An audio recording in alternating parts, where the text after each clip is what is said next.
Thank you everyone for coming to the first Chicago Alternative Comics Expo. This panel is going to be amazing, and it's my pleasure to introduce Noel Freibert and The Violent Line.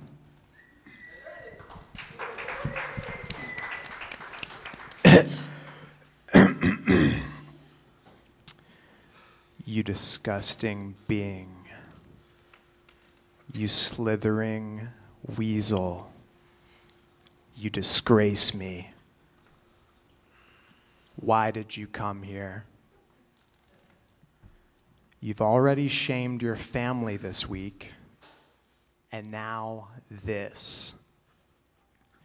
You showed up here, you crawled down a hole, and only God knows how you got here. Oh, what's that you said?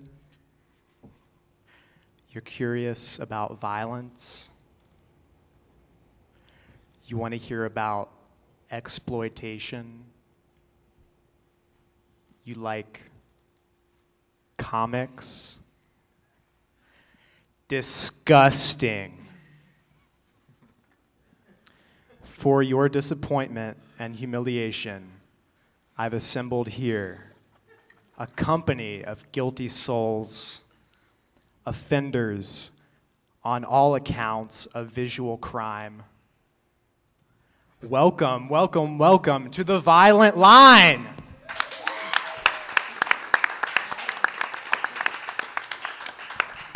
Without further hesitation, let me introduce to you these lowly contestants. Here at my left, Conor Stetschulte hails from the corrupt city, Bodymore Murderland.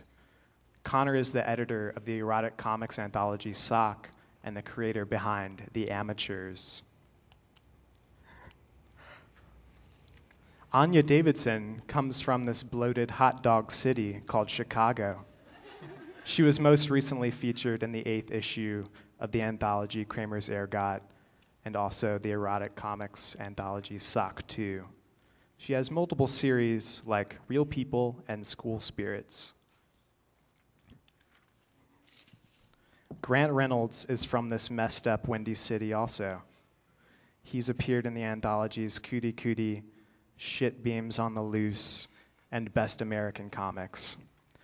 Today, Grant is debuting a new book, Hypnotic Induction Technique.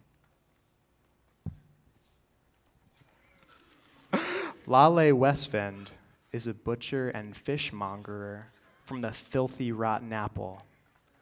Her animations are beyond kinetic, and today you can check out her new book, Hot Dog Beach 2.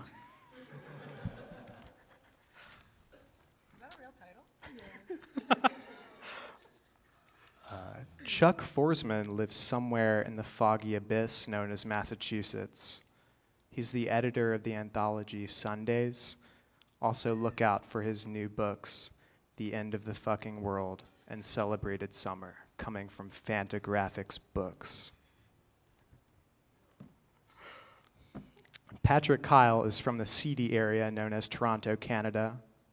He's most recognized for his Doug Wright-nominated series Black Mass. You can check out his new series, Distance Mover. And last but not least, Mickey Zacchilli comes from the home of H.P. Lovecraft, Providence, Rhode Island. She was featured in the 2nd installment of the erotic comics anthology Thickness and is responsible for the series Rav and Bullshit Frank and Gorilla Joe. So let's let the entertainment continue. I'd like to start our conversation from the beginning. I'd like to talk about the things and the media that we were forbidden from seeing by our parents when we were children. I also know we've all had a conversation via email before this. And I remember in particular Chuck mentioning that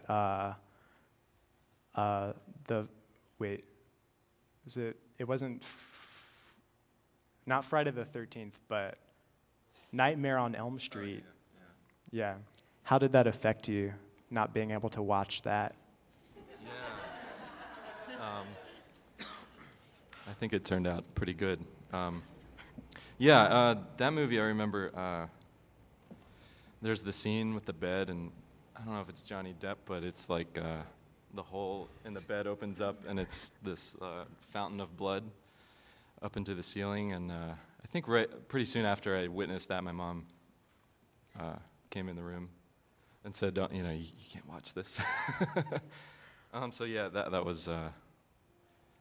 And then after that, it was just like, horror movies became a thing, a fascination for me. Yeah, I guess I have this feeling like, I remember, I was kind of like scared to watch horror movies when I was a kid, and I remember my brother really wanted to watch the movie Alien, and I was like totally freaked out about like what it could possibly be about. But I remember like as he watched it, I sat at the kitchen table with my back turned to the TV, and I could just hear it behind me. And my idea of like what was happening was like way more extreme than that movie like ever could be. And that like, I guess I'm wondering about this topic because like, I think it's interesting because as a child, I think when you're told you can't have something, it becomes something else in your mind. You like worship it or something. And does anyone else have any reactions to that? Yeah, I feel like when I was younger, my parents kept pretty close control over at least what kind of movies I watched, but I think my mom always wanted me to read books, so I would get the novelizations of the rated R movies that I wanted to see. And I think it was a similar kind of thing where like, yeah, and even after like I saw some of the movies, like in particular I remember reading the novelization of The Crow 2, City of Angels, and there being like a lot more intense stuff in the book because they just get the raw script that the movie is made from. So there's like even worse stuff in the book than there is in the movie. And similarly, like you get the images that you can create in your mind are a lot worse than like what could probably possibly be shown in movies. So yeah, I think maybe that was a formative experience. Like. I have speaking of novelizations of books, I have this other really funny memory involving my brother, where he got the novelization of Bram Stoker's Dracula, and my parents made him. It wasn't the original Dracula. No, not the original Dracula. Like the movie called Bram Stoker's Dracula. But the novel wasn't written by Bram Stoker. No, it was written by someone else. But my parents made him take white out and white out all of the curse words in it. It was like this really weird thing, but sounds like a really good art project. Yeah, it was art, ladies and gentlemen. There was a movie that has stayed with me forever, and like that I saw when I was really young, and I don't know what it was, but I just remember this scene where this guy he's like in a warehouse or something, and he can hear something moving above him on the floor above, and these steps that are kind of going to the other end where there's an elevator, and then he realizes that it's coming down the elevator, and then I don't know what happened after that, but that like moment where you just don't know what's above him and then like what's coming down the elevator, and you know that something's going to be there when the door opens, has just like terrified me for like a really long time. Wow. Insane. Yeah. Yeah. It drove me insane. Anya, do you remember the first time that you saw images of sex or violence on the screen? The first horror movie that I remember being obsessed with was Return of the Living Dead 2. And I remember it was a really beautiful day, and I wanted to play outside, but my friends were like, no, we're going to stay inside. It's like we all used to hang out in my friend Wendy's basement, and I was like, I don't know, guys, I don't know if this is a good idea. And then I saw it, and it was fascinating. But we also used to make with her brother. Her brother was older than us, and he had porn and stuff, and we would do remakes of movies that we liked. And I remember, like, yeah, we would put on costumes and like reenact, like Batman. Well, you love Tarman. I love what? Is it Tarman? Is that the guy in Return of the Living Dead? First one. But is he in the second one too? I haven't seen the second one. I think he's. Who comes out of the barrel? Yeah. After they open the I feel barrel. like I've seen you Yeah. do stuff with that. Yeah, and also the images of like that movie really got like images of like there's that one scene in the graveyard where the like punks the female punk with the red hair gets naked and she's like topless dancing in the graveyard. I'll never forget that. That's it's one of my 3 favorite movies. Yeah. What are your other 2 favorite movies? Class of Nukem High and River's Edge. Oh Oh, yeah, wow. Class of Nukem High. Yeah. Word on River's Edge. Huge. I really try to like model my life after the characters in those movies. Have you seen any of the sequels? No, I've tried not to watch them. Oh, okay. Yeah, I'm waiting for the sequel to River's Edge though. They'll Wanna see probably how that remake turns it. out. Yeah, they will, and it'll be really bad, right? Yeah. Lale, do you have a first memory of seeing violence or something extreme on the screen? Or can you remember? I don't think so. I don't know. I was never not allowed to watch anything, so that my parents were always watching things, and I would come in and be like, "Why are you watching that?" But I guess The Shining was pretty terrifying to me, because my father was kind of scary. He's a really nice guy. He just looks scary. And yeah, Jack Nicholson kind of like being not that normal, and then turning into like that scene where he's bouncing the ball on the wall. Just like, yeah, I had like nightmares of like my father being like another version of him in the basement, where like he didn't have irises. They were just like, yeah. Whenever I watch that movie now, I always like think about how much Jack Nicholson looks like my dad. Yeah. But like Wow. my dad's kind of frightening, but he's not like not in that way. Wow. I think if you become a father, it makes you crazy. Yeah. Wow. Yeah, dads are nuts. I also another thing I remember about like my dad was always watching like weird black and white like Ingmar Bergman movies and stuff and westerns, like really violent westerns, and I think that affected me a lot. Mickey, do you have any recollections? I remember not being allowed to watch Lolita, so I read it. That's pretty dirty. But the first thing I remember seeing and being like, "This is awful," I think was something about clowns babysitting. It was maybe Killer Clowns from Outer Space or something. Yeah. Was that one where they babysit? They're like hired to babysit. Their UFO looks like a baby carnival. clowns? No, there's like these kids. They're like, "Daddy, I hate clowns," and the dad's like, another crazy dad thing, is like, "Oh, we hired these clowns to babysit for you," and they're like, "This is awful." So then the parents leave and the clowns babysit, and it turns into like a nightmare murder fest, I think. Or it's like this horrible thing where this kid. I don't think that's the same movie, but it I don't sounds know. great. It was on TV, and my parents were watching it for a second on flipping through the channels. Wait, is that the whole movie? I don't know. I don't know how it ended or began. But that was upsetting for me. But I enjoyed Lolita. But I had this I was like really into, because I had heard about Lolita, and I was like, oh yeah, I really want to watch that. But then my parents wouldn't let me. And then I did watch it. It was kind of a disappointment, but anyway. My next topic is, how have your parents, for better or worse, inspired, supported, or hindered your work? Are you just asking anyone? Or are you asking Yeah, me? go for it. I don't know. They're great. They give me lots of money and stuff, and they bought me a computer. And, it's great. Yeah, it's really good. Like your parents' occupations, I guess. Do you ever think about that? Is that something that comes into your mind ever? Yeah, all the time, you know. Because my dad's like a construction guy. And Oh, stuff. yeah? Yeah. Wait. You draw construction guys sometime Yeah. in their little vests. Yeah. With their little Yeah. hats.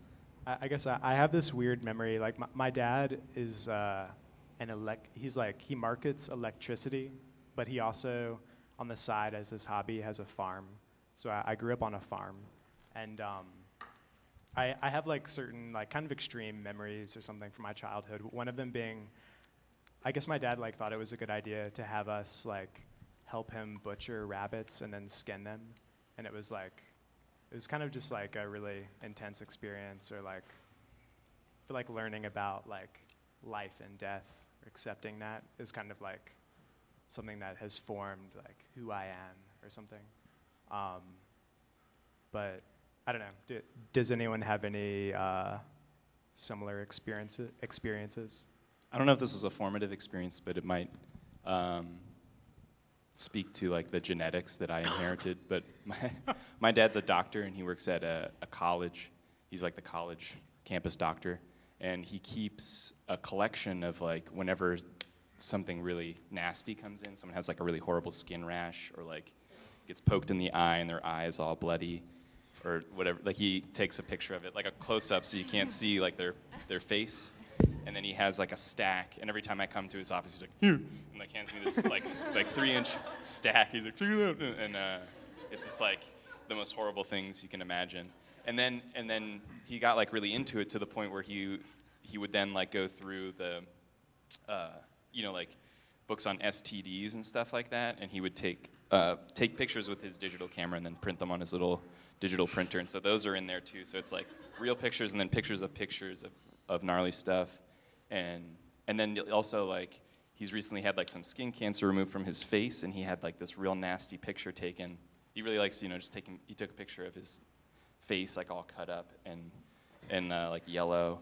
Did he give you that for, like, a Christmas card or something? Yeah, he gave me a framed copy of it. Yeah, he does that, and, like, this is probably the same, like, genes at work. Like, he loves going to Staples and making placemats out of nasty pictures, and then giving them as, like, gag gifts.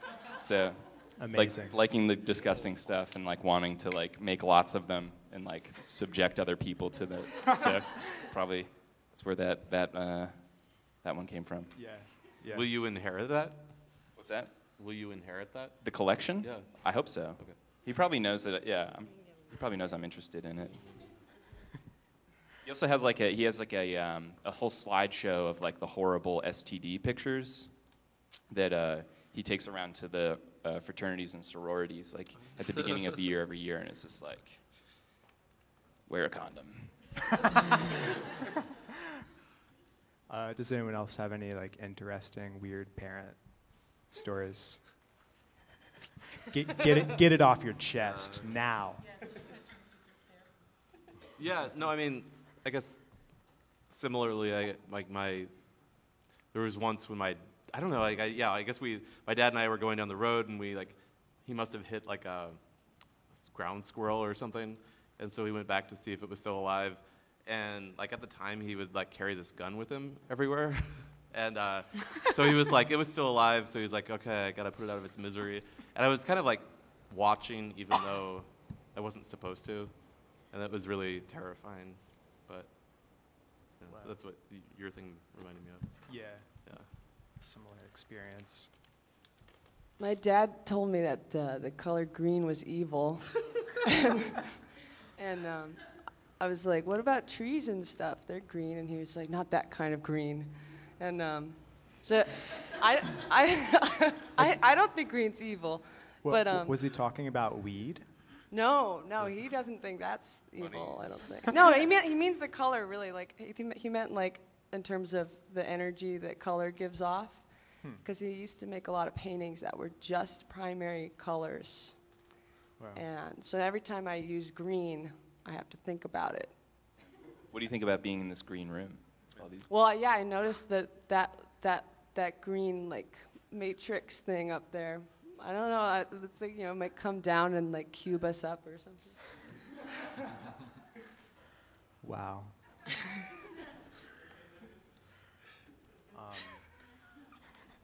Are any of the rest of you all, do you have like artist parents? Yeah, my mom is now a graphic designer. Oh. I mean, she was like a housewife for many years, and then when I was 16, she went back to school. And my dad wasn't an artist, but he was he was really charming and a good storyteller. He could really hold court. So maybe I mean, I don't have that talent, but maybe it comes out in my hands or something.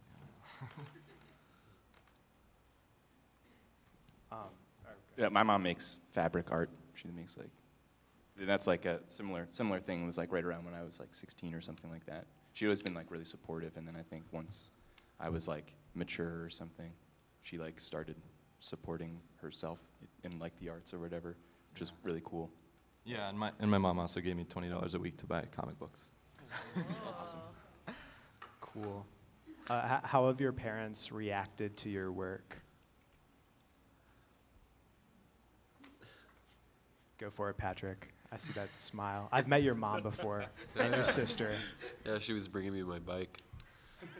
So I fell off my bike and broke my arm, and then she got it fixed for me. She fixed your arm for you? Yeah. That was nice. Yeah, my parents are they're really supportive, actually. My dad was looking through one of our comics. It's like the second issue of our comics anthology. We got 2,000 copies printed, and I've had to store them in my parents' house. And my dad was looking through it, and he like called me, and he's like, all that swearing and that, leave that out of the next one. So, but in other ways, they're really supportive. I don't know, they kind of just. Yeah. Did you heed his words? No.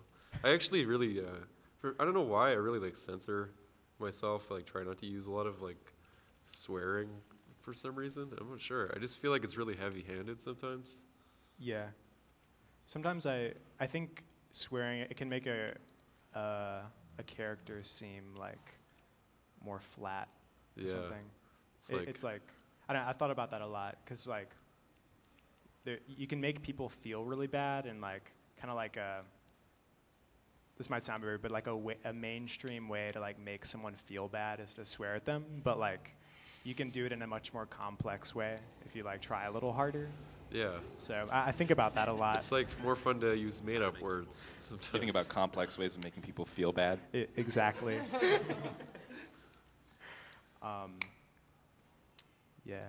Yeah, I remember describing like sometimes, I guess like sometimes the way I think of like making comics is like making a situation and then just like continuously like making it worse. Sometimes I think that that's my style or something. That's what I go for. But yeah. But moving on, I was interested in what type of music you all listened to in your adolescence. Specifically in adolescence or now? When you were in like middle school. I listened to Bette Midler. And who was that lady who she covered Total Eclipse of the Sun? What was her name? Nikki French. Yep. Is that ringing any bells out there? Nikki French? Come on. You made that shit up. Sit down. Sit the fuck down. Thank you. I really liked Green Day. Has that changed? Yeah.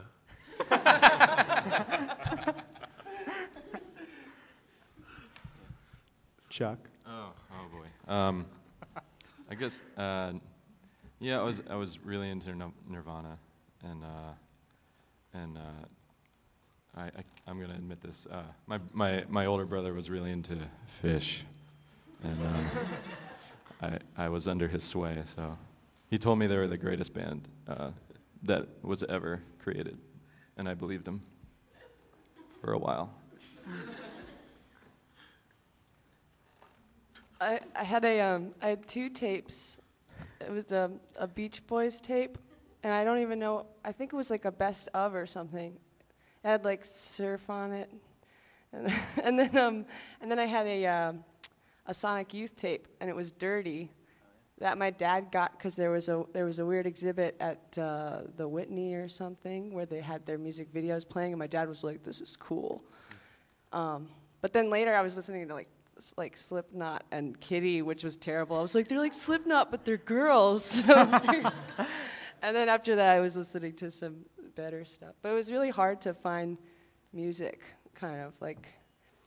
Everyone was listening to top 40 stuff, and if you didn't want to listen to that, it was so hard to like figure out what. Where did you grow up? I grew up in New York City, and it's kind of like a cultural void in a way because there's all the high art, and or museums and galleries, but it's really difficult to find a kind of like a youth culture because everything's so expensive. There's no venues for young people in a way, so it kind of sucked. And you end up like the movie Kids reminds me of my childhood a lot, like all the places they're hanging out. So you're just kind of like trapped in this concrete desert with your skateboard, and you're like trying to buy beer so you can sit outside some other building. It just kind of sucks. Wow. Yeah. That's the truth. Yeah. Yeah. Everything said at this panel is truth. Yeah. Grant. Oh, well, yeah, I listen to Nine Inch Nails a lot. Yeah, I think it's really interesting when you only have like one or two tapes or CDs. And you even if you don't like them, you have to kind of keep listening to them no matter what. And I feel like the albums that I had then, I knew all the words to, and I would think about them a lot. What did they mean? And now it's like I really don't know the words to a lot of the music that I own now or listen to, but yeah. Well, I was just gonna put in that, Patrick. I remember you saying in our emails, very heavily misunderstanding lyrics from a certain song, and I don't know if that is related to anything, but and, maybe an Oingo Boingo song. Oh, that was in reference to another topic. Okay. Actually, that was unrelated to this. The music. It was actually about. I'm sure we're gonna get to that, so save that for later. Okay. Everyone remember, Oingo Boingo. We will return. Yeah, I got one of their cassette tapes on eBay a while ago. What did you listen to, Anya? At first, oldies radio. I used to tape songs, my favorite songs off oldies radio, and Jimi Hendrix, that kind of stuff. And then very immediately, the first time I heard grunge, it was just it blew. It was like what my brain had always wanted to hear. It was that feeling of this is exactly all my molecules just rearranged. It was I'd been waiting to hear grunge. I was so into grunge, and then through that, through researching, reading about Nirvana and stuff, I got into punk, and I traded a friend a pack of cigarettes for Seasons in the Abyss, and was super into Slayer, but didn't learn about metal, didn't get much deeper into metal for a long time, but yeah. Yeah, I was, I guess in middle school I was really deep into, I really liked the Smashing Pumpkins a lot. That was an obsession for a number of years. I was really, really into that. And then I remember talking to my brother on the phone and him being like, do you like indie music? And I was like, yeah, I listened to, NoFX, because they had ads in Thrasher magazine. So I got into that, but then he was like, let me send you some tapes. And so he did the Big Brother Big Brother thing, and he sent me, it was actually, there was comics in there too. He sent me some amazing comics. There might have been two separate care packages, but I got one that was full of tapes, and it was Fugazi and Minutemen and all the Dinosaur Jr. and all that 80s stuff, really good stuff. And that really turned me around in a lot of ways.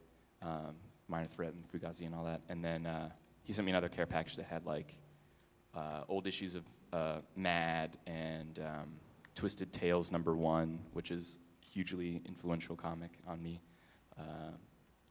Yeah, so my brother was a huge influence in that area. Cool. I know a few of us are in bands or have been. Mickey is in a band called Bloodhoof. Is that right? Bloodhuff, yeah. Bloodhoof, sorry. Patrick's in a band called the Greasy Skeletons, also featuring Michael DeForge and Zach Warden. Zach Warden. Yeah. Anya, I don't know if you're in a band right now, but you've been in a bunch of pretty heavy bands.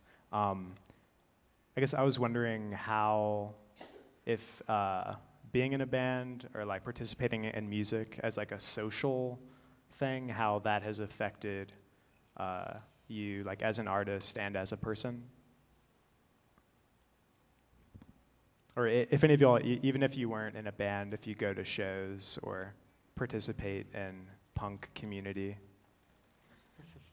I think like at least like the communities that like that we're all a part of, like this, like the weird comics and the weird music. It's like a lot of the same people.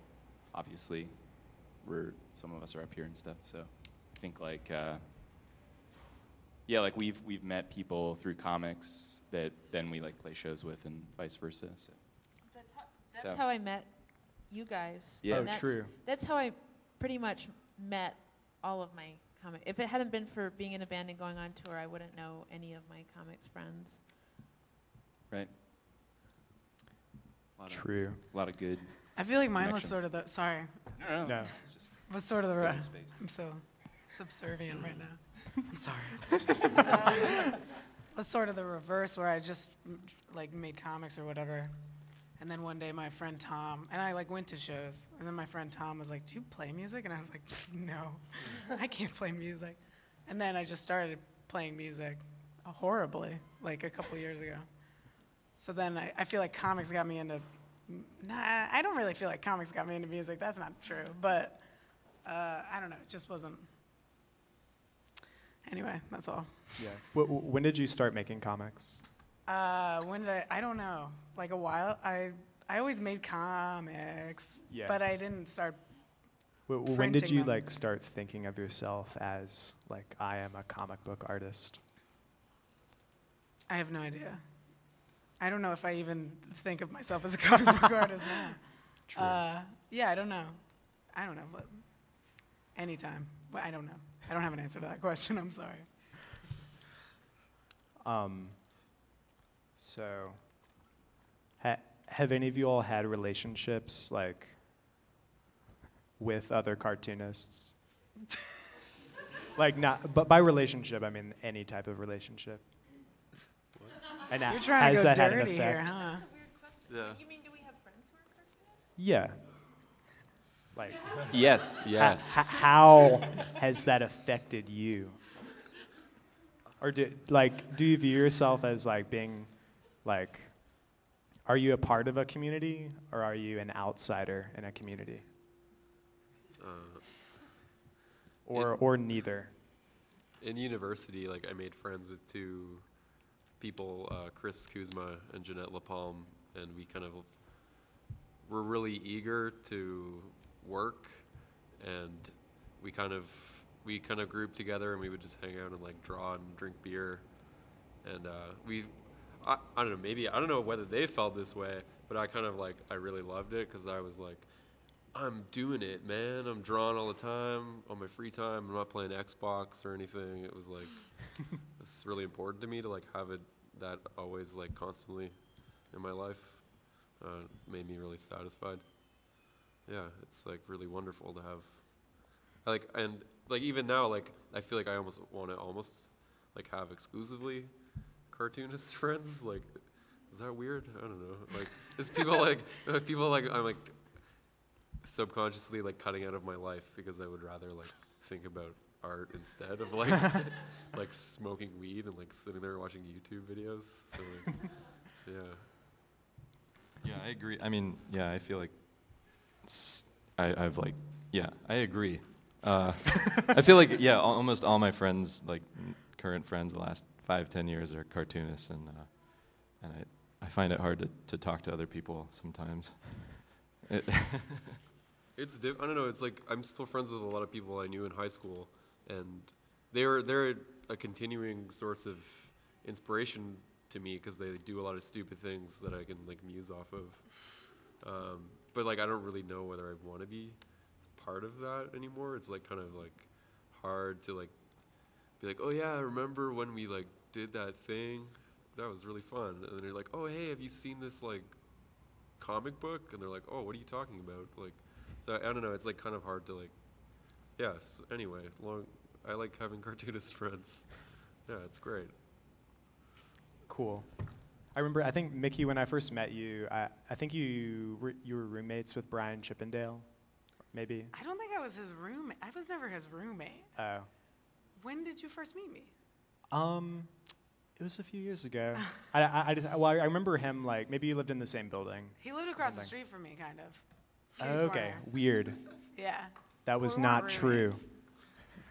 Neighbors. Moving on. Back to the truth. Yeah. Lale.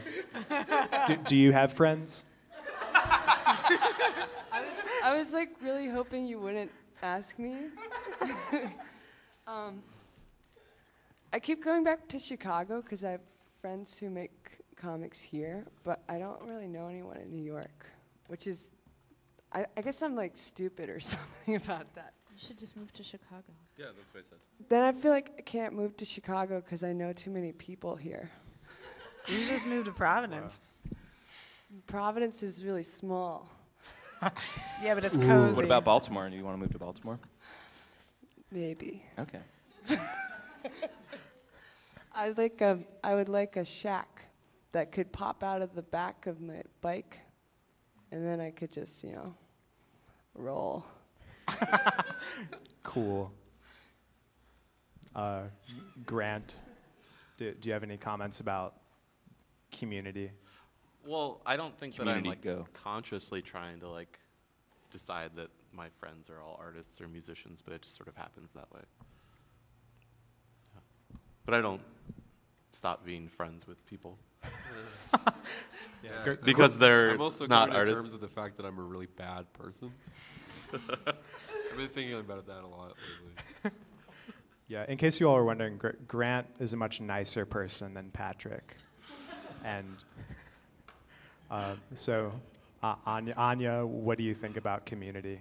I think I'm really lucky. I feel really thankful to be part of the community in Chicago. There's just so many amazing folks here. Not all of my friends are artists, and I definitely struggle with a lot of like self-confidence and social anxiety issues. So often, even though I would like to participate in certain events or I feel I have a lot of encouragement and support, but sometimes I just have a hard time leaving the house.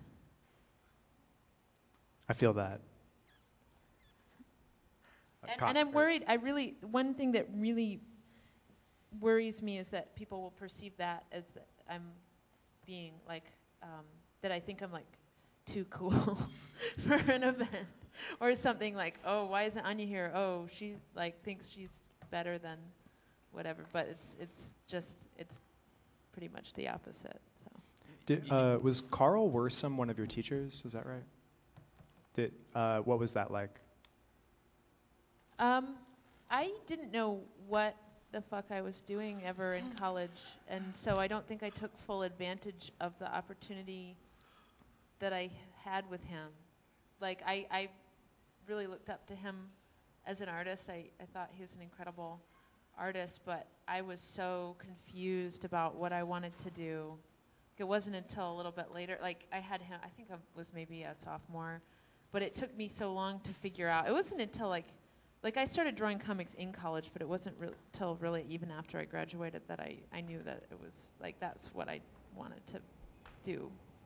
So I pretty much squandered my time in college just being like, oh, maybe I'll try wood carving. Cool.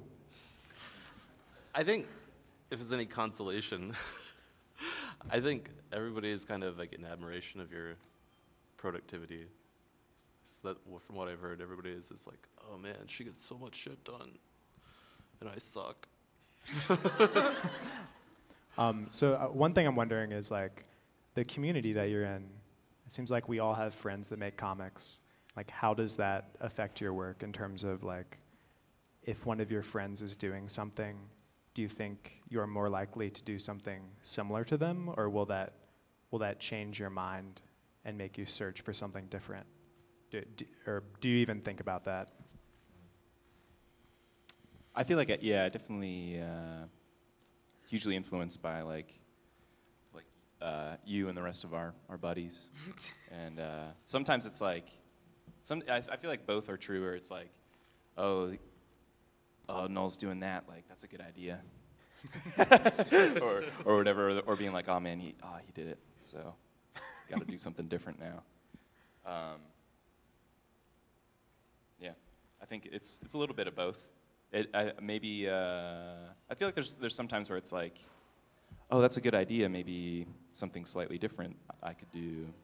I'm not saying anything specific. It's no information.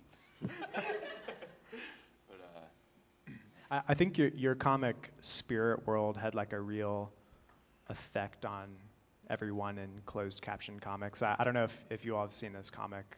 It's a comic that Conor made that's basically images of just like walking through a forest, and that's basically it. Well, one of the questions that it's the drawings are all very detailed, and it's kind of like this. You don't know like who you are or what you are. You're just like moving. And one of the questions I was going to ask later is, do you read comics that don't have violence or action in them? I think that Archie. Doesn't anyone ever get slapped or something in that? No one falls down. No, but I did recently read a really disturbing one. I got a huge stack of Life with Archie, and there's a really disturbing one where Betty and Veronica they get stuck in a snowstorm and they have to ski to the lodge's cabin, and then these two marauding thieves who are gonna rob the cabin hold them hostage, and there's like a sexual undertone, and but then luckily Archie and Reggie get there before anything happened. But that one really disturbed me because the undertone of sexual violence in Archie, that just made my stomach turn. Is that a new one or something? No, it's an old one from the 70s. Yeah. Do any of you all have comments about how your work's been affected by your community? In terms of like, does it change your mind about what you want to do, or do you not think about that? Like Chuck, I know you went to the Center for Cartoon Studies. Do you think, did you grow closer to the friends you made there in terms of like your work, or did you view yourself as like a singular, like unpenetrable Chuck? I think when I was in school, there was a lot of like, you couldn't help but feed off of each other and be influenced by each other constantly. And I think I had to make a conscious effort after school to really carve out who I was, and because school was all it was all about experimenting, different ways to make comics. So after that, it was like I had to make my own impenetrable Chuck way. Cool. One thing that I think about this topic is like at least like having like our group of friends around us, and like people like Anya and like other folks we meet through stuff like this. Like I feel like it gives me a lot more confidence, because I think if I was just like sitting at home reading the Comics Journal online, I would just like I get really discouraged a lot of times, just like what and then but then you see someone like see like what your friends are up to, and you're like, oh yeah, like there's people who are on the same path or something, and that gives me strength to carry on. Yeah. Mickey, do you ever talk to your friends about your work? I don't ever really talk to my friends. I was just thinking about about my work. Harsh. I was just thinking while you guys were talking about how a lot of people who live in town or whatever, they'll be like, oh, come in at a party or whatever. They'll be like, come in, let me show you what I'm working on, and then they'll show me what they're working on. But then like we don't talk about it. I'm just like, oh, that's cool or whatever. And they're like one time Christopher gave me like a panel by panel reading of this new comic he was like, and then the last page he hadn't finished, so he was like, and then this last page, and then this happens, and what do you think? And I'm like, I don't know, it sounds great. But it's like, I don't know, it's just like sort of like you're in this group of people and you're all doing something, but you're all just kind of like, it feels like you're kind of doing it alone, but surrounded by all these people who are also kind of doing it alone. Yeah. But you have these influences that, like, I mean, you might be an impenetrable Chuck, but I feel like these influences slip in whether you want them to or not, and then you just have to like roll with it. Yeah. You can't cut it off. One thing I remember, Conor and I both had Brian Ralph as a teacher. He was one of the Fort Thunder artists. I remember him talking about that they would like never talk about their work with each other. It just kind of happened, which is kind of funny because I feel like a lot of that work like kind of looked very similar to one another. So that's why I think it's interesting, like the idea of like critique with your peers or something and how that can affect what you think of your work. It's also like a vibe thing too. You're like, if you see all your friends are just like drawing real shitty or whatever, you're like, I can draw real shitty too. Like, I don't have to try hard. Yeah. And then you just everyone just ends up drawing shitty or whatever. That's how it It's happened. like the hip thing. That's how it happened. Well, one person is One like, person was just real lazy, and everyone else Yeah. was like, we can be lazy. Why try? Why try? Fuck it. yeah. Did everyone write that down in their notebooks? It's a key note. Don't try. Don't try. Do. Yeah. Don't try, do. Right? Isn't that the thing? I think Yeah. That's the thing. Yoda. That's actually a good point. Yeah. That's a real Just do it. Doesn't Yoda say that? Nike. point. Yeah. No way. Is it Mr. Oh, Miyagi? yeah. Oh, No, Yoda says it. Wait, who said it first? Yoda. It was a long time ago in a galaxy far, far. All right. I just also want to say I'm also a big fan of quantity versus over quality. Just throwing Interesting. that out there. I like that a lot too. Yeah. That's something I think would be interesting to talk about. We kind of touched on that in the emails. Like that was like one of my questions was like overworking or underworking a drawing.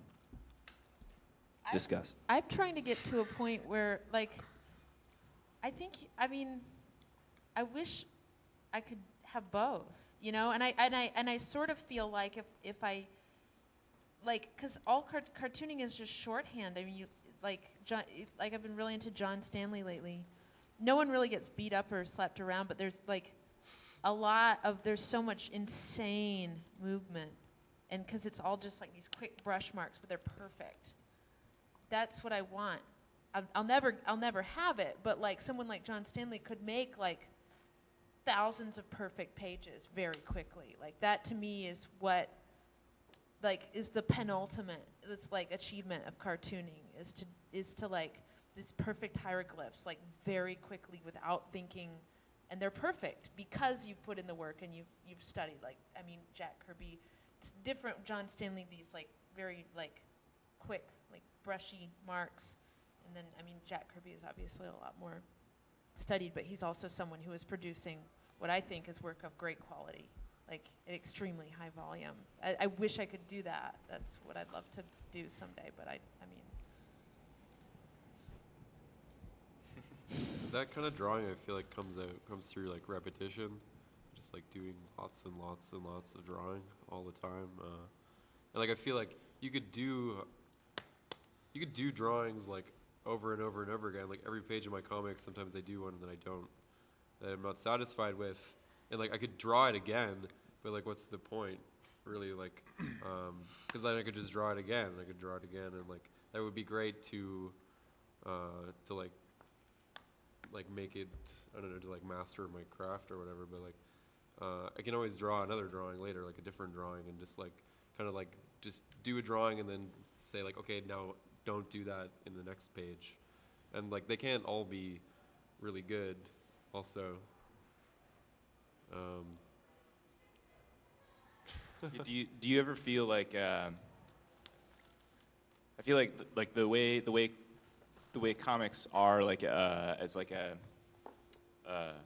early on, like kind of like almost like a disposable medium, like cheap paper. I feel like sometimes I think of it like as a movie, like it's only meant to be watched like once for like an hour and a half in a movie theater. And like there's lots of little things in movies that like you're not supposed to see, but if you watch it like 100 times, you'll notice it. Yeah. Like if you're just flipping through a book, it's like it's not really a big deal if everything's not like totally perfect. Yeah. And yeah, I would rather just like draw it and then forget about it than like dwell on it for like a really extended amount of time. Yeah, I think there's a funny like dichotomy between like the fact that like when you make a drawing and then it's like a comic, it's like reproduced a ton of times. Mm-hmm. Like I feel like sometimes that can make you freer because you're just like, I just made this thing and then I give it away or something, and that or it can be like, oh, there's gonna be like 300 of this. I better make it perfect. But it's also just like, it's like the comic isn't like the pinnacle. It's not like the end. It's not the final project. It's not your like, what is it called? The thing that you do in your life. It's not your masterwork. I mean, there is no masterwork or whatever. It's just like one of a million or a trillion pages or how many pages you're going to draw. Like if you draw a shitty page, you'll always have a chance to draw another good page or whatever. So it's just like, I just feel like just plow through it. Because I feel like I forget everything that I think about. So I just have to write it down in finished comic form immediately, or else it's totally gone and I'll never think about it again. Yeah, I know what you mean. Like, I feel like I definitely feel like I'm trying to move towards like a place of like producing like that, like keeping up with your brain or something. Because I worked on this like real long comic, and in the end it was pretty like unsatisfying because it was like by the end I was like working on these ideas that I'd had like 2 years previous, and it was like, I'm thinking about other stuff now. I don't want to be like thinking about this. So yeah, like I think in a similar way to what Anya was talking about, like trying to produce at the rate that your mind is working or something. It's like a holy grail of comics making. I think it can be like really inspiring to make mistakes too, because like if you're gonna, sometimes I don't even pencil my pages. I just go right straight to ink, and then you might make a line that you might not necessarily make if you're like sketching everything out really, like, and fleshing everything out really like seriously, and then that can be like really inspiring, like making a line that you wouldn't think of normally, like just by accident, and then you can kind of work with that and change it into something new and like really develop your work that way. Lale, I was wondering, because I think you might be the only one of us that's like a real animator, or that I would like define in that way. Now, I was wondering what you think about this, like fast drawing and quantity over quality. I love animation because of that kind of, but I think like there's like, the animation I do is not, I think if you're a real animator, you'd look at my stuff and be like, that's total shit. I thought it was awesome. Yeah, I mean, I like it too, but because if you do it, if you want like real fluid movement, and there's all these techniques that you use, and you do basic shapes first, and then you kind of put the details on it. But I kind of like, I want everything to be moving all the time. So I did a lot of those animations without penciling, and just like, you have to do so many drawings. So it's like 24 frames per second. So I just sit there and just do them one after the other. It's like straight ahead animation, you can call it, or you've got like the beginning point, and you have to get to this point. I don't know. What am I talking about? How has that affected the way you make comics? Yeah, fast gesture drawings, and actually it's great because in animation you're thinking about a figure or a shape in space and trying to imagine how is it going to change shape when it's moving, or if you're upside down, and really like challenging yourself. Some comics are just all flat and the camera never moves. But what happens if, I like to like try to put as many different viewpoints in a comic or on the same page. I'm like, oh, maybe I should try a bird's eye view. That's so hard. What the hell? Some people can they have a knack for it. Like Mobius, he just like sketched that stuff out because he had a kind of inner vision of it, I think. But if you don't have that, you gotta like map it out. And if you do it wrong, sometimes it looks really cool. So in animation, it's like that's all you're doing the whole time, figuring out how things move and what they look like. And because you actually have to draw it all. Like if you have a dog walking, you have to draw every moment of the dog walking. It's so cool. Grant, I remember you talking about, and Conor too, like overworking or underworking a drawing. Mm-hmm. And I guess in terms of like drawing fast and then, or like drawing detailed, like do you think about that when you're going into it, or does it just happen? I think I work very intuitively, and I think the looseness that a lot of you guys are talking about, for a long time I would do that in my sketchbooks. I would just draw and draw and draw and wouldn't think about what I was drawing and turn the page and do another one. And then I wanted to like consciously take that and put that into my comics. And so I stopped penciling as much as possible, and sometimes I don't pencil, and sometimes I'll just do like a little lump where this guy is and real loose, and that way I still feel like I'm surprising myself constantly, even though I might overwork or work on the page for a very long time. I don't really know how it's going to turn out until it's done. So, yeah. So in our emails, there's one thing that came up that I think is interesting. I'm wondering, why is the medium of comics, or why is our action and violence inherent to that medium? I remember Mickey mentioned that you couldn't think of or like imagine reading a comic that didn't have violence, and I remember I think Lale said something like, when you think of a comic, you think of a fist hitting a face, or something along those lines. But how do you all feel about that? Is violence something that comes from the medium, or does it come from us, or both, or neither? I think both, because it's just a thing that people do and feel like doing sometimes. And then like, because it's a visual medium, primarily visual, I mean, almost completely visual, maybe even solely visual. I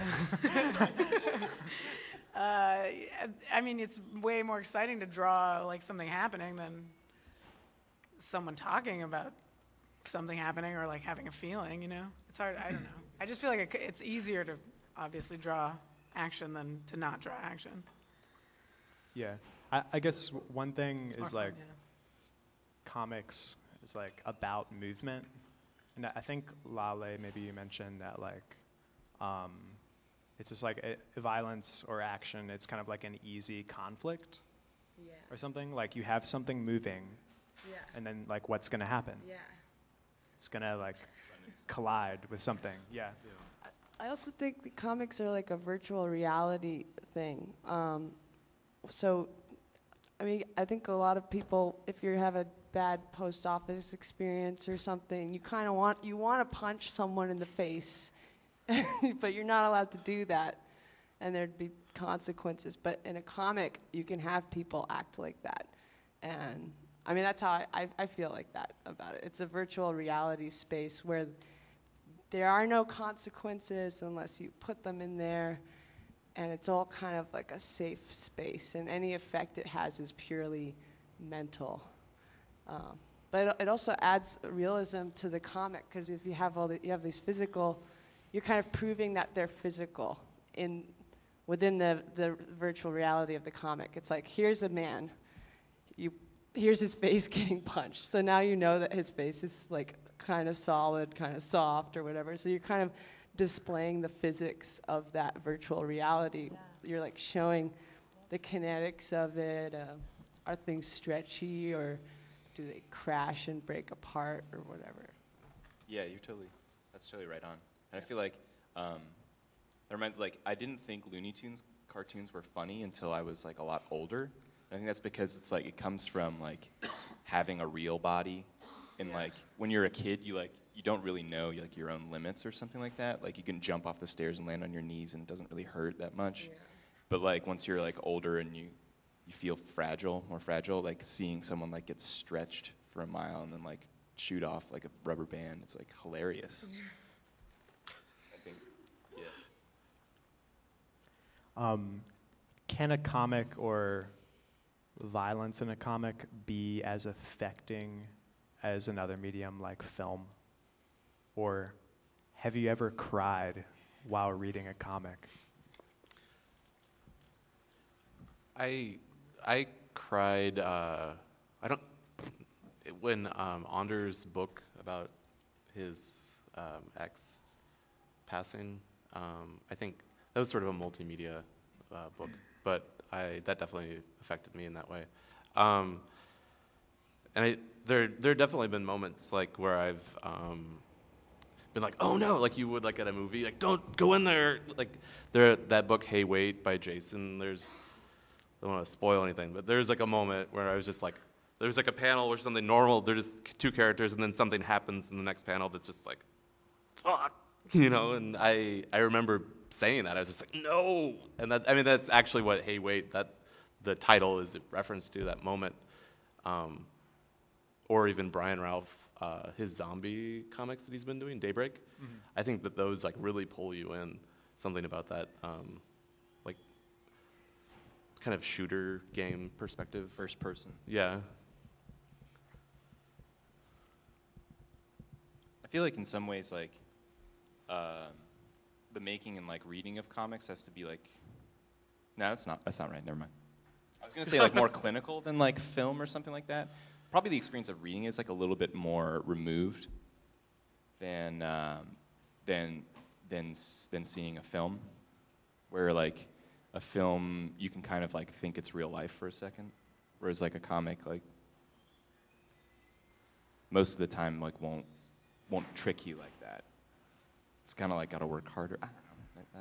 It's not necessarily true about either of those things, because film can sometimes be like you're like very. Never mind.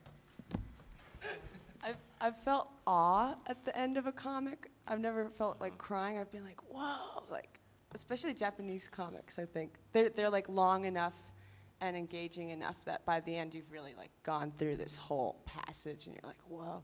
But I think when films make you cry, I kind of resent them because they're not. It's extremely manipulative, and they're not. It's not artistry. It's more like hypnosis or something. The music they're using, and you're responding to your natural human compassion, and they're showing you an actor who's pretending to feel pain, and you feel bad for them. But it's not like, I don't know. I don't know what that's worth. So I kind of hate it when they put that music in. I'm just like, what the fuck? Like, why? Like, why are they? And they'd make money off it, I guess. I don't know. Yeah, unlike comics. But if a comic made me cry, I'd have to check out what kind of hypnosis they had, and what kind of visual. How you'd have to care about the character a lot when they died, and then be bummed that. But you can always reread the comic, sort of, or like look at the page before, where they're still living, I guess. Yeah, that's one thing that I was thinking about. Inherent within comics is like it's up to the viewer on like how fast you're reading it, or it's very easy to like close a book where like if you're in a theater, you have to get up and leave to like you have to get out of a space where like if you're reading a comic, like it's something that's in your space, where if you're watching a film, you're in its space kind of. Conor and I recently saw on the big screen that movie Possession, which is like very oppressive. And I was thinking about that, and like when violence is portrayed in a comic, a viewer they can choose to let that linger as long as they want. Like a comic can be viewed as like a static art. It's not meant to be, maybe, but. I feel like when there's like violence and fighting in comics, I just kind of like shut off and skip to the next page where there's talking. Although I don't like it when there's too much talking because I don't like reading too much. But But I find that I like have no emotional response to violence or action in comics really at all, whereas I do in movies. But I have like a real, I'm like real sensitive to like some like nuanced emotional stuff going on for some weird reason, or like I don't know, when something exciting happens that's not action. I don't know. Like I feel like I've cried reading comics, maybe, and I feel like movies are manipulative, but I feel like there's some good comics that have like a nice, moderate, like subtle, emotional whatever, and then you kind of get into it in that way. Yeah, the only experience I can remember of crying while reading a comic was the comic Barefoot Jen, which is about Hiroshima. But I mean, I feel like I felt emotion, but that's the only one I feel like tears were falling. Yeah, there's one comic I think made me cry. It was an issue of King Cat. It was about John Porcelino's dog, and it was just vignettes of the family dog like throughout its life, and you know he dies at the end, and it's just like it's a killer issue. Like it just crushes you. At least it crushed me. One thing, Anya, that you mentioned in our emails was the feeling, or like we were talking about morals and if we use morals in our comics, and you mentioned that you use violence as catharsis. Now, I was wondering what everyone thinks about like how, like what's the difference, or how is and can violence be used as catharsis, or simply as violence, or as comedy? Well, I think like I'm interested. I think I said in those emails too that like I guess primarily what my comics are about is exploring like what is morality, like trying to understand what, like just like I think my comics are like I like to do a lot of like thought experiments, like ask people, you know, like if you could have a time machine or a machine that enabled you to read people's minds, which would you prefer, like that kind of thing. And I think like comics are they're a pretty good venue for those kinds of thought experiments, because like we were saying, bodies are plastic, things can, you know, and it's in a way that you can't do that with film, like because it's like too much of an investment sort of, where like you would spend an entire film doing one thought experiment or something, whereas with comics I think you can move more quickly, you can explore like a wider range. So I think that's how violence factors into my comics a lot, is like thinking about how would I react in a situation like this, or like is this character okay even though they killed this other character? Are they like, what do I think of them? Are they good or bad? Because, you know, like exploring those gray areas.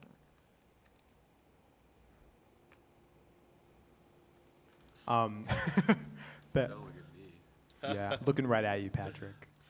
I remember you saying that in your work you use violence as kind of comedy, maybe, as a slapstick naivety. Yeah, what did I say with that? We should have done this email thing back and forth, because I'm just like trying to like parody myself now. Well, what's on your mind?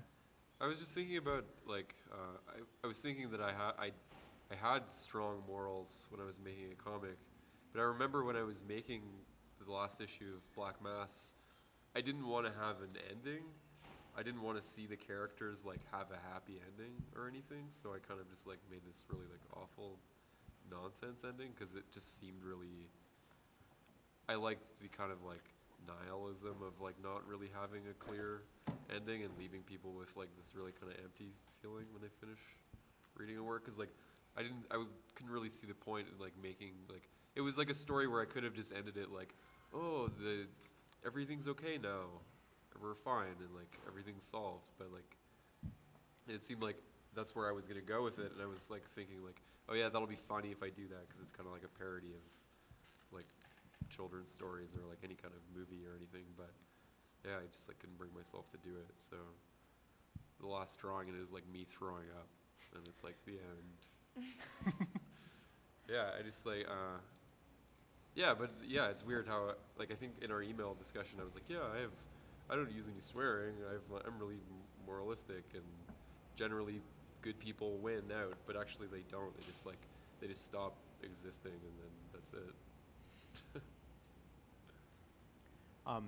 it. Chuck, the series we've been working on, The End of the Fucking World, okay, could you talk about that and how you use violence or like extreme subject matter?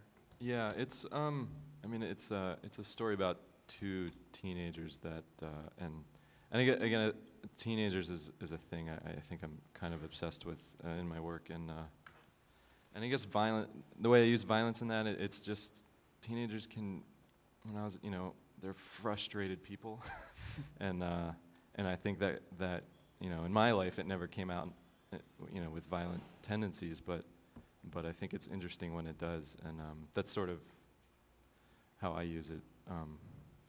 But also my main character is basically a sociopath, so I'm sort of exploring, he does these really bad things, killing people, and but how can I keep the reader caring about this person, which is sort of an interesting challenge. I don't know if it's working, but it's fun. I guess something that I think about a lot, and I was wondering what you guys thought about morality, as far as like, can an artist, or should they make work that is like different than how they themselves feel about something? Like, if they're portraying something, can they do that if it's violent or offensive in some way, or does an artist have an obligation to present things in a certain way to have that morality? And like, I don't know, maybe like somebody like Lars von Trier or something like that, where there would be like this female, or a lot of movies where there's like a female sort of like put through the ringer, and are people showing that, or like with him, I feel like his stories are a little bit more complex than just misogynistic, but like, does he have an obligation to show women in a certain way, or can he make a film and be like, this is about this, and it has nothing to do with me, and it's just a movie, or is it out? I mean, he can do that, but people won't. Right. I mean, what do you guys think about that? Like, I think like what Anya was saying about thought experiments is like pretty right on. Where it's, I think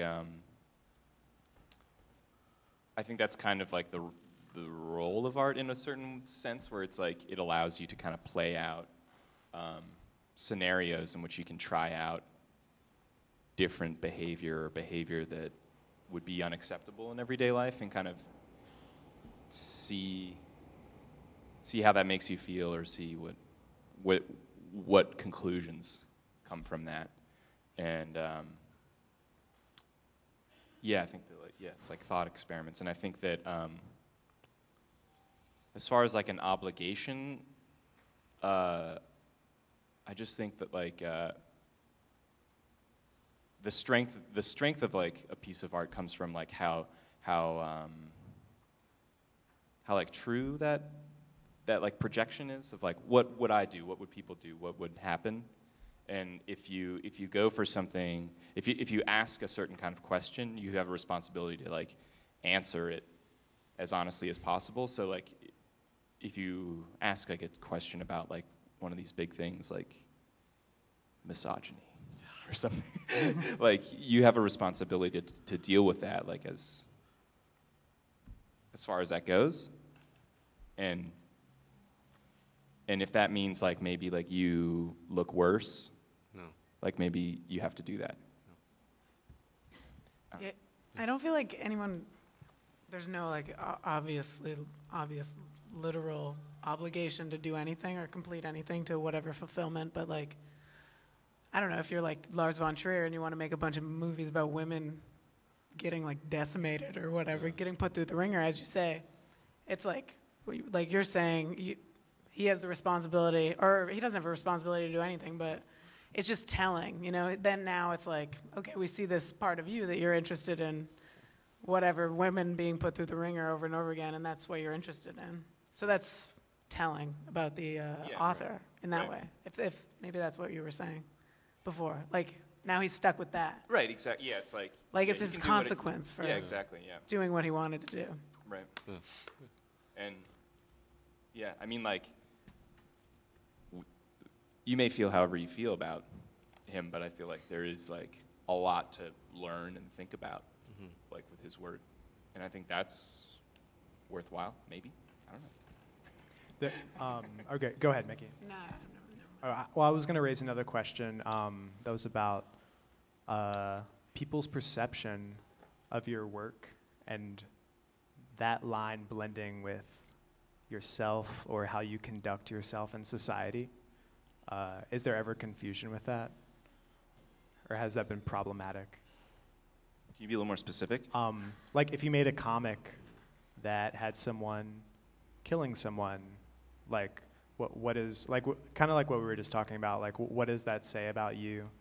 Or like, do people, can people assume that you feel a certain way about that by the way you portrayed it in your comic? Like, how do you all feel about that? I guess I wonder. Or like, do you think Lars von Trier is misogynist because he uses misogyny as an element of his work? Like, is that what that means? I think misogyny is one of those words that's pretty heavy, but I think that it's pretty hard to be a guy and use misogyny in your work and it not be misogynist. And even if you're being misogynist, that doesn't necessarily mean that you're an awful human being, but you're still kind of like being misogynist. You know what I mean? Yeah, but the fact of the matter remains, you made this thing that makes people and some feel people are this going to way. see you as misogynist, and other people are going to see you as a man exploring misogyny. Whether those are two different things or whether they're the exact same thing is like another question. Yeah. I guess I wonder about that because like if you make a comic about exploring like murder, like what does that mean? Or if you make a comic exploring like rape, what does that mean? I mean, if you're another question that I wanted to ask you all is if you feel that your work is gendered in a way, like do you feel like when someone reads your work they can tell your gender, or does that even matter? A lot of people have told me that they've like shown my work somewhere or like lent it to someone, and then people often think that I'm a man, which I think is hilarious and wonderful. I don't really know what else to think about that other than what I just said, I guess. Yeah, a lot of people think I'm like a teenage boy. And it's kind of true, I guess. It's Yeah, I have the opposite. Yeah. You're a woman. Yeah. That animation, the flesh gun, I always think of it as like a feminist piece, sort of, for me. But if you thought I was a man making it, you might be like grossed out, because you wouldn't know what the intention was. And actually, there was a screening of it once, and there was a woman who was like old school feminist watching it, and she was like kind of like gasping and like really didn't like she was like grimacing.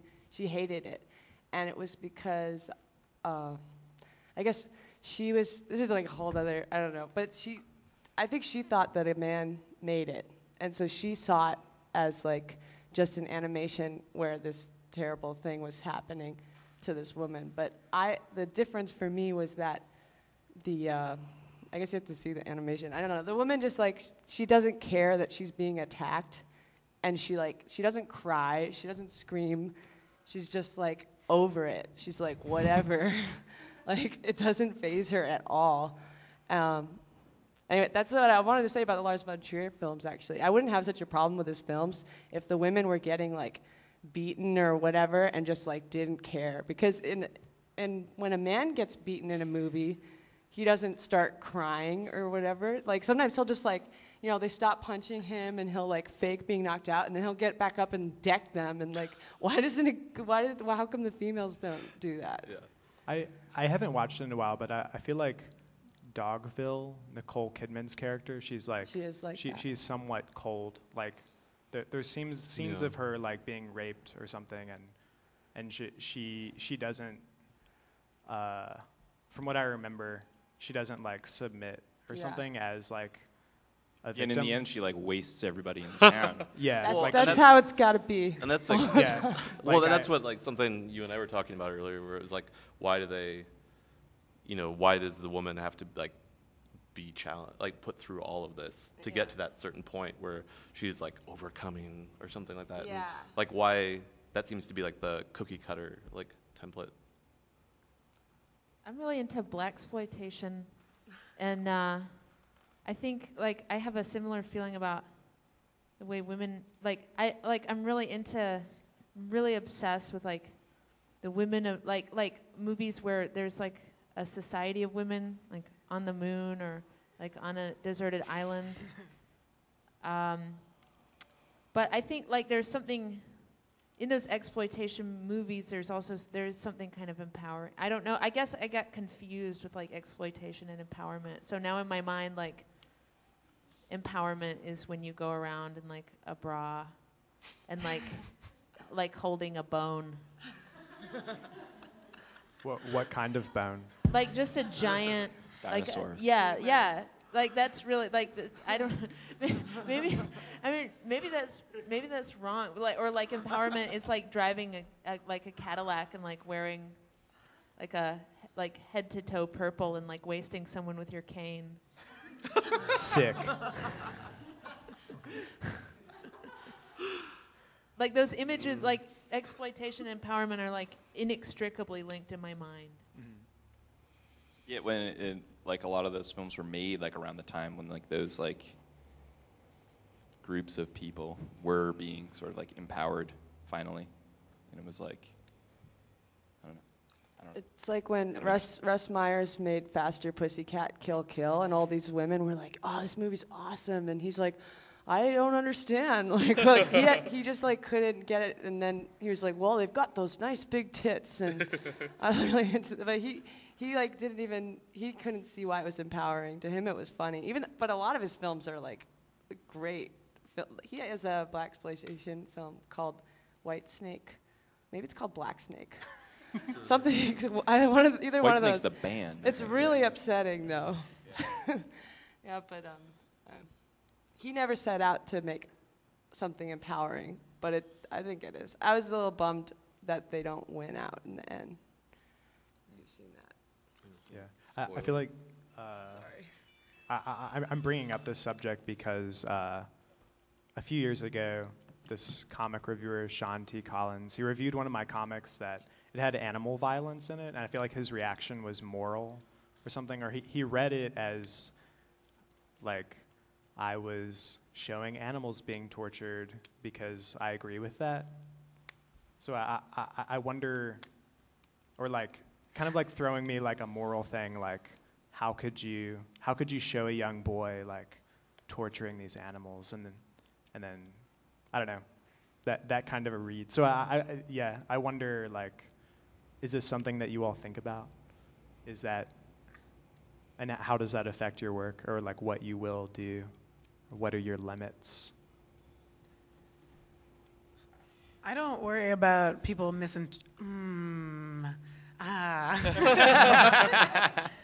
don't know how to speak, but oftentimes back to this like feminism thing, people thinking I'm a guy and making the work that I make or whatever. There's like sometimes these vague like feministy things that I like think about or whatever, and inevitably they come into my work. Or sometimes I'll just like make a character like the most blandest, like lamest woman ever, and she just needs help all the time or whatever. And I think that's hilarious because it's the opposite of things that are important to me or whatever. And you know, throw that in there, whatever. But and then I think about like some teenage kid reading it and being like, oh yeah, this woman is seriously weak. That's real, or whatever. And not seeing that it's a joke in this way. So I guess I think about, maybe I worry about that sort of thing happening.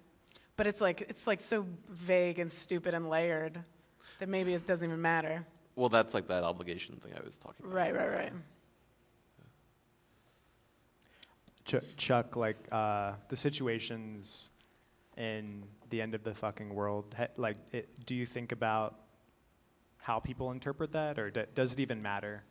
Yeah, I mean, listening to you guys talk about this and like what people think causes me great anxiety, and because I mean, maybe it's really irresponsible of me, but I probably couldn't do any comics if I was thinking about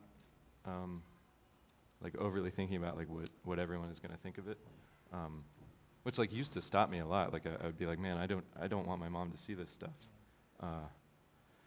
but it, so I kind of have to put that out. But like you brought up animal torture in your comic, and I realized that in the first issue of mine, like I don't show it, but he refers to killing, the numbers of animals in the neighborhood that he killed, and like how he did it, and I guess to me, I guess it was okay because of who he was, the character that I made, and I felt like it was just an illustration of to give the reader the idea of who this person was.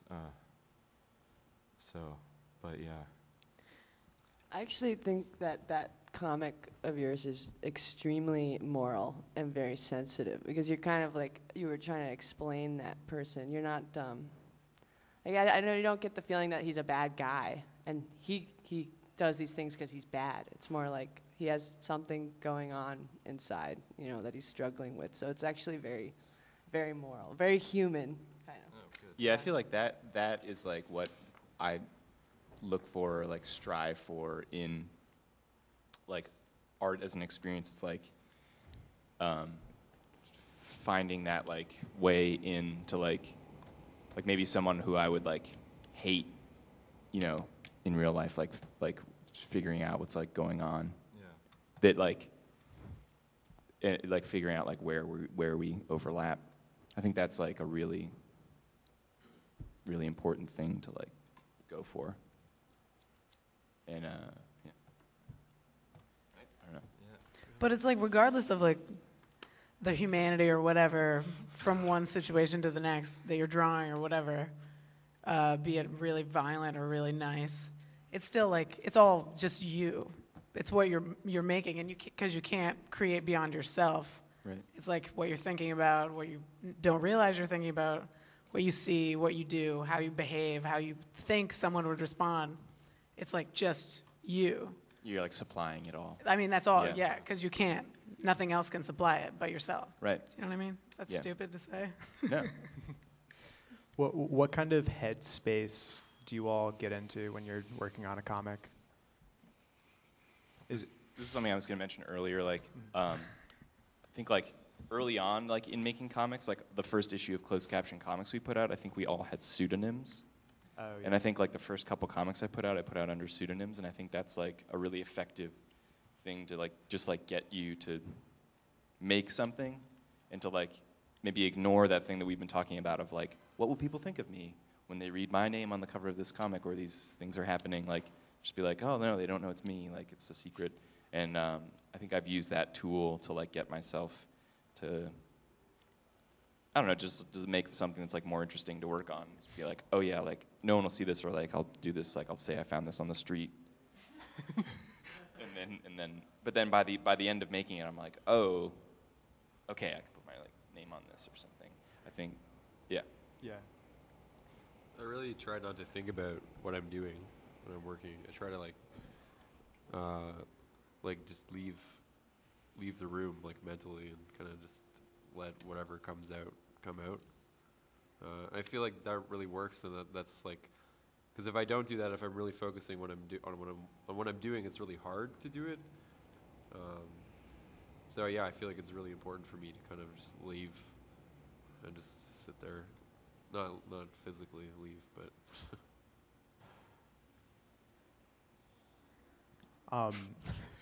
So, in contrast with like your mental space, what kind of space are you actually physically drawing in?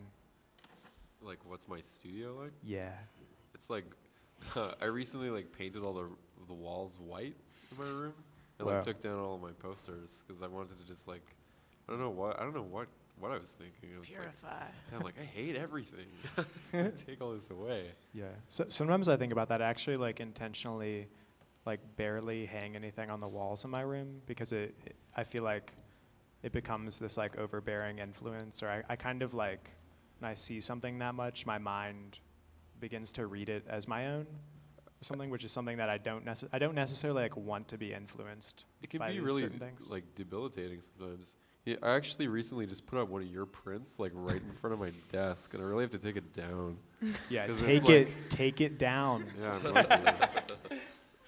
Because yeah, I feel like it's hard, like when you're like, especially like when you're in the middle of working with something. If you look up at something and you're like, oh, I really love this. Why am I not making this right now? There's this quote that like Philip Guston says. Like he's quoting somebody else, but he says like something like, when you start a work, there's a bunch of people in the room with you, and then as you keep working, everyone else leaves, and it's just you. And if you keep working, hopefully you'll leave as well. And I really that really resonated with me. Anya, you should talk about your spaces, because we got to visit your studio first when it was in your tiny, tiny apartment, and then when in your new spot. It's like pretty big difference. Is it better? Do you feel better? Well, in my old apartment, it was like so small that it was just like my bedroom, and then my living room was just my drawing desk. Like I was living, like there was no, like, I couldn't get away. Like it was just it was like I eat, I sleep, and here's my drawing desk. And now I have a bigger apartment. But I pretty much still do the same. I mean, I have a separate room for my studio, which is cool. We have a garden that's really awesome. Is it good to have a separate room? Yeah, I think that helps. Yeah. It's nice to like have a living space now. It's cool. Another question I was going to ask that I think relates to your work, Anya, is how does the size that you're drawing, how does that affect your output? Because I remember a few years ago you showed us. I was drawing on paper like the size of like bath towels. What was it, like 24 by 36 or something? It was 18 by 24. Okay. 24. One page was 18 by 20. Yeah. But yeah, now I draw smaller. I draw like 13 by 18. It goes a lot faster. It's a lot better. Now, Mickey, I remember you saying in our email conversation about how all your books are 8.5 by 11 folded, and it's easy for you to take it places. Oh yeah, I have one of those like little moleskins that's like 8.5 by 5.5, and then I just like take it to the coffee shop and draw like 6 pages, or usually less, probably like 3, and then I go home, and then I'm done for the week probably. Yeah, I don't know. And I'm sorry, go ahead. Oh no, you go ahead. So yeah, when I print my comics, they're all that size because that's just 100% direct to direct. But if I have to draw something bigger, I have to draw it at home, and I don't like doing that as much. Yeah. Another thing I was thinking about is the number of panels that are on a page. That like unrelated to the size. I feel like in my own experience, I've become very comfortable making 6-panel pages, but I've tried making 12-panel pages, which is like double the amount, and it takes about double the amount of time. And that's something that I've been thinking a lot more about lately. Before we were talking about like quantity and quality, and I don't know, what do you all think of these things? The size you draw, the number of panels, if you use panels. I don't use panels at all. And I was thinking about it recently, and like if I actually did use panels, I might be able to like fit more content into my work. And I was talking to Michael DeForge about it, and I was just thinking that like one of my pages like equals like one of his panels almost. But like yeah, I don't use panels just so I can like fool around and like draw a bunch of junk like in the borders and stuff. And it also just like it feels way more. I used to make comics with panels like a long time ago that I don't show anyone anymore. but it felt so much better to just like not worry about that and let it kind of just like flow and like fall out of me rather than like trying to. And also like it worries me that like comics is like it's ink on paper or whatever. When it's printed, it's like ink on paper again, I guess. But it's like when you use panels, I feel like sometimes you're trying to like imitate a movie or like imitate like photography or something, and I don't want to do that. I want to make something that's like can only be a comic. Mm-hmm. So when you like for me, it's like not using panels and just like squishing everything together. It's like it can't exist as anything but a comic. What was the question again? I forgot. Oh, it was about like how the size of your drawings or the number of panels you use affect that. A book I actually think about a lot. I think Conor and I have talked about this before. That book If and Oof by Brian Chippendale, because it's like 400 some pages long, or 700 pages long. It's like a Bible of a comic, but every page is just one panel. And I don't know. Sometimes I think about like if I make like a 10-page comic that's 12 panels per page, it's like that's 120 pages. 120 if and oofs. Yeah, exactly. And like we saw Brian's originals for that, and the funny thing is that he actually draws them on a grid. Like he doesn't draw them one panel at a time. He draws them like 9 panels on one sheet of paper, but the book's printed like each page is one panel. So I'm just wondering if this is something that you all think about. I think it's really important to just like not compare, like not worry about that. Like some people have 700-page book. Some people, some people don't. It's okay. and I think it's also like really important.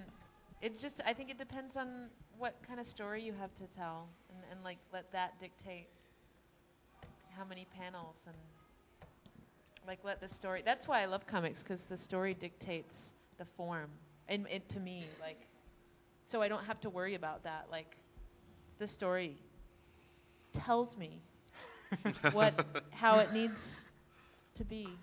That I don't have to think, what do I draw today? Like, I'll draw like a man holding a saxophone, like standing in a wading pool.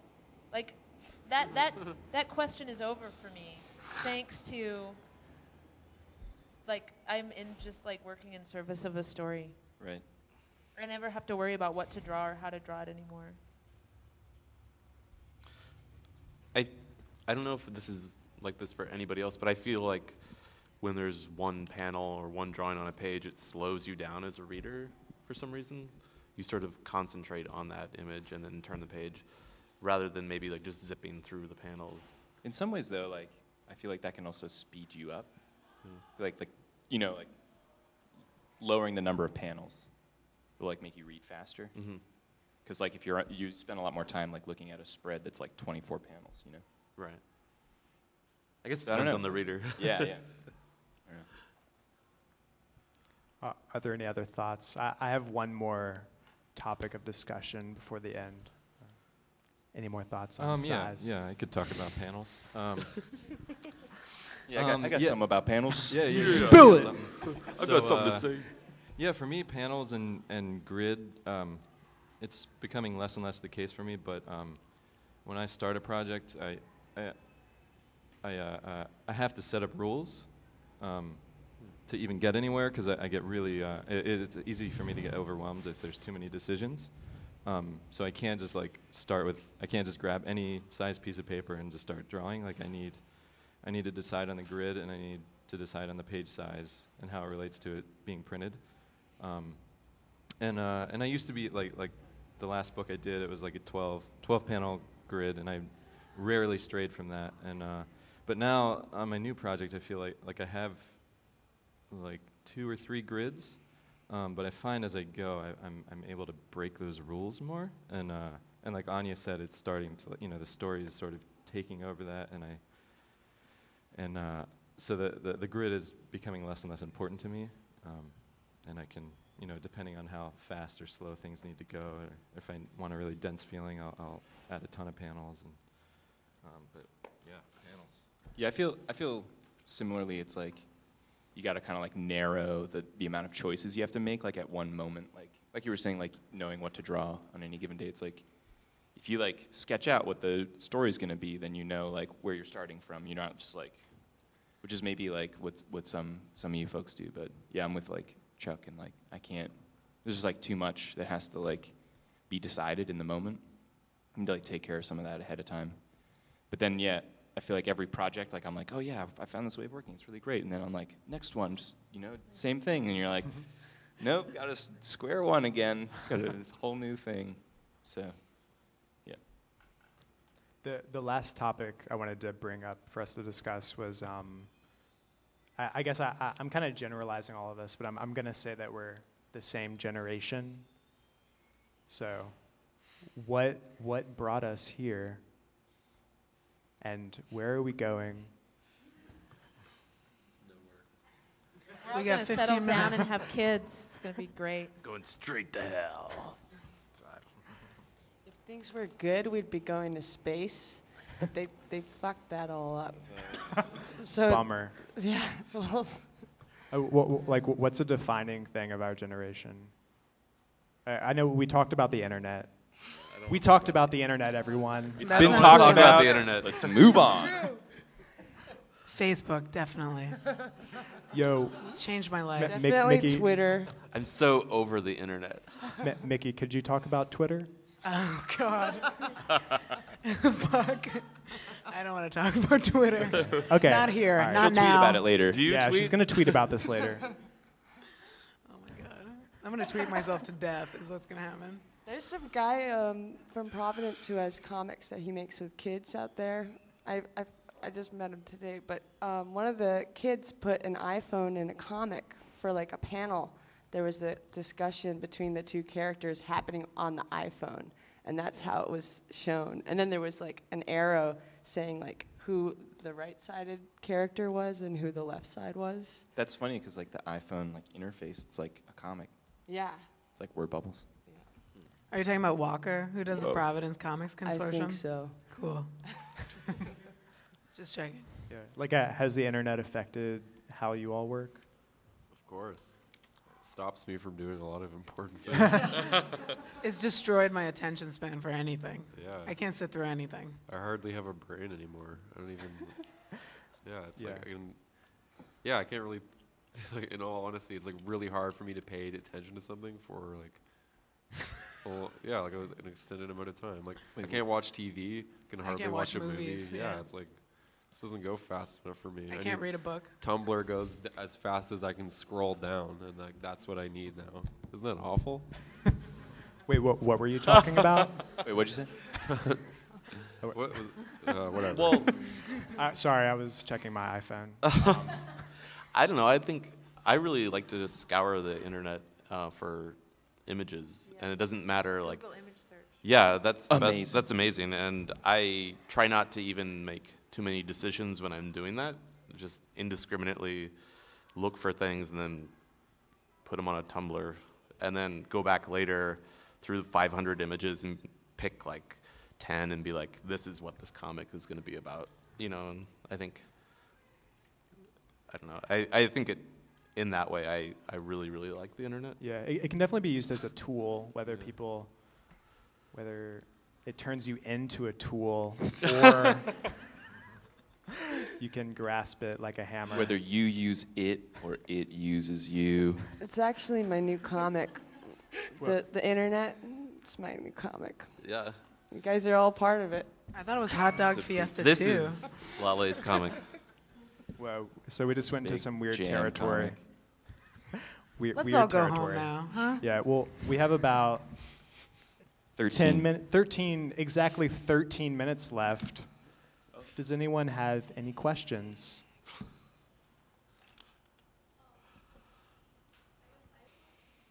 Was this a recent ruling, or was this a couple years ago? There was someone who brought their laptop over the border into Canada, and okay, sorry. Okay, this holding up a sign. The car. Jeez.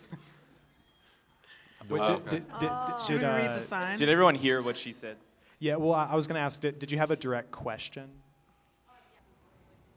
Yeah. I mean, That's an interesting question. Hold on, So let him restate Yeah, that. do you all think having the viewer see your development as an artist, is that important to you?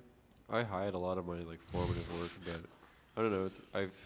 It's important too. I don't know. It can be really nice to see people's formative work. Like, I think like Adrian Tomine is like 32 stories. That's like they keep reprinting that because it's so popular. Because people really like to see that progression in his work.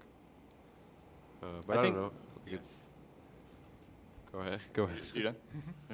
No, I was just gonna say like I think it is like important and valuable though to let that decision be in the hands of the artist.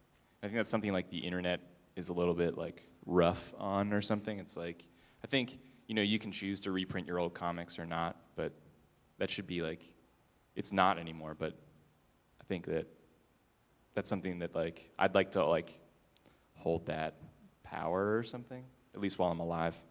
But what's nuts is this guy. See, he probably hasn't. Has he printed any books or anything, or is it just purely web comics? Yeah, he's printed like compilations of his old comics. So is his old work that he was going to take down like in the books? No, he goes through and he like redoes all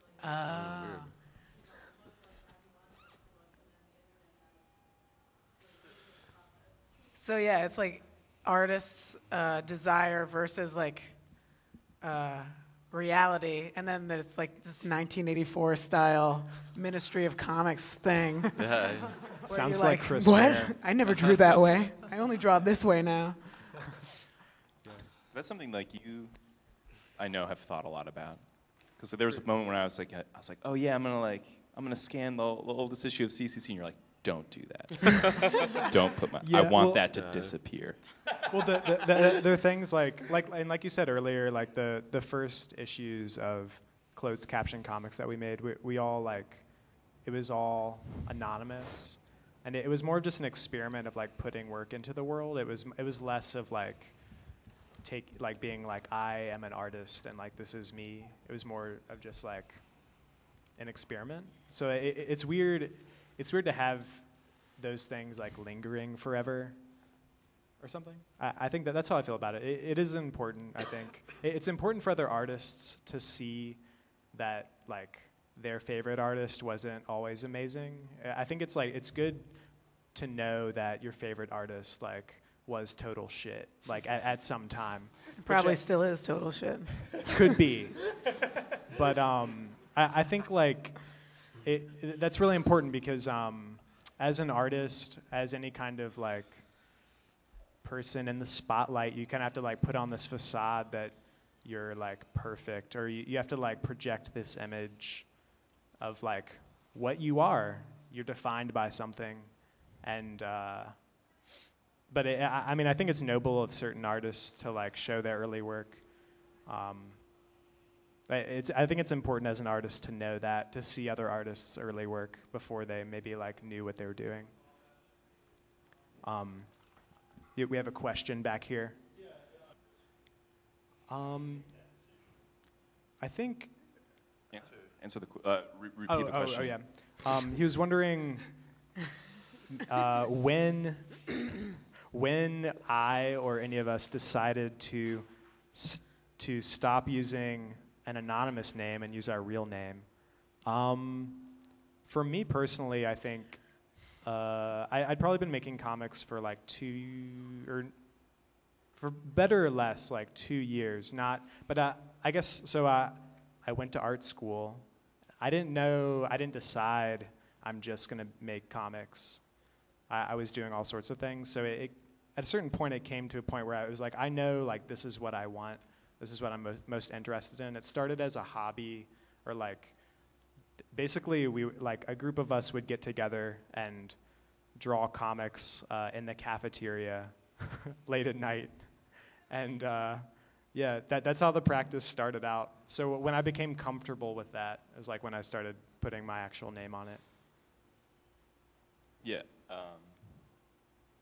Yeah, I think like there was like that stage, and then like recently, like with like some like erotic comics that I made, like I think I needed to like do that in order to be sort of honest in making them and be like true about.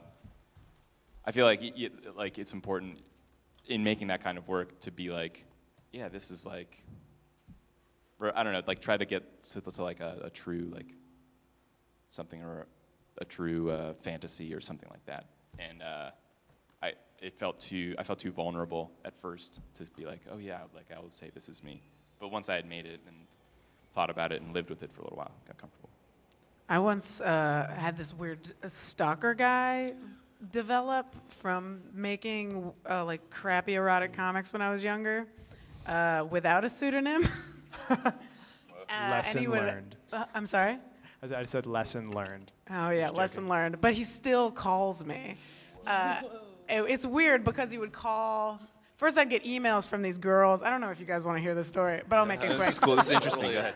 I'd get emails from these girls in like wicked broken English being like, "Saw comics dirty. We make dirty comics. We're sisters. We're in this grad program in Germany or something." And I was like, "Yeah, whatever." And then they were like, "Can we show you some of our drawings?" And then I'd email back and forth and be like, "Yeah, show me your drawings or whatever." And they'd be like, "What is your age? What are your interests?" et cetera, et cetera. And then I started receiving phone calls from like a weird anonymous number. And then I'd pick up, no one was there, yada, yada, yada. And then I picked up, oh my God, I can't believe I'm telling this whole fucking story. I'm hurrying up. No, go ahead. And then I'd pick up the phone, no one was there. And then eventually I picked up the phone, it was this crazy German guy who could barely speak English and was like, some of my students contacted you through email. Mayhaps you heard from them. And I was like, no, actually I didn't, because I thought, playing dumb would be good. And he was like, really? They said they emailed. But anyway, years later, I would get phone calls like 4 or 5 times a week from this guy. And then years later, I still get a phone call like once every 6 months or so. And if I make the mistake of picking it up, it'll happen like all throughout the week for the next couple of weeks. But anyway, I got a P.O. box to change my address, that kind of thing. Wow. He's just waiting to give you a lot a money. And maybe a hug. He's probably waiting to give me a hug. So I have lots of Full money for body you. hug. You make me book. It's German, right? You make me book. I give you full body hug. Do we have time for one more question? Or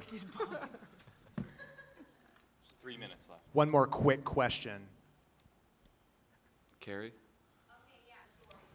The question is, where do the stories come from? Are they a flash? Well, I guess what I was saying is that I don't have to think about the drawings. Like the story dictates. Like I know what the story is. Therefore, like the drawings just come like they're in service of the story, and it's just like to try to entertain myself. But the stories come from bits of conversation. Like I mostly it's mostly dialogue. That's what I'm really interested in, listening to conversations.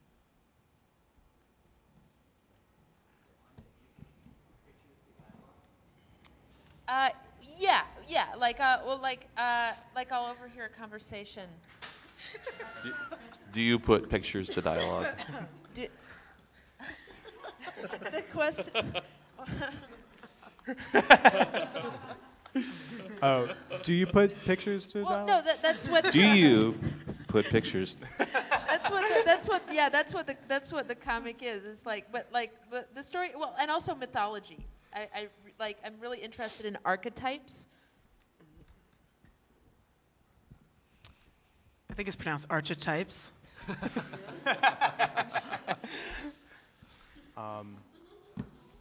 Anyone else have a comment on that? A request. What's the request? Yeah. I was actually going to end it in a chant of everyone just saying violence. All right, so let's start that. Violence. Oh, Jesus. Violence. Violence. Does anyone know where Trader Joe's is? Violence. Violence. Violence. Violence. Violence. Violence. Violence. One more minute to go. Violence. Violence. Violence. Violence. Violence. Violence. Violence. Violence. Violence. Violence. Violence. Violence. Violence. Violence. Violence. Violence. And that's it, folks. Have a great weekend at Chicago Alternatives Comics Expo. Thank you so much to everybody who organized. Kate, thank you. Thanks for Edie, sitting here Max, for Neil, everybody. Yeah. Thanks for sticking around for 2 hours.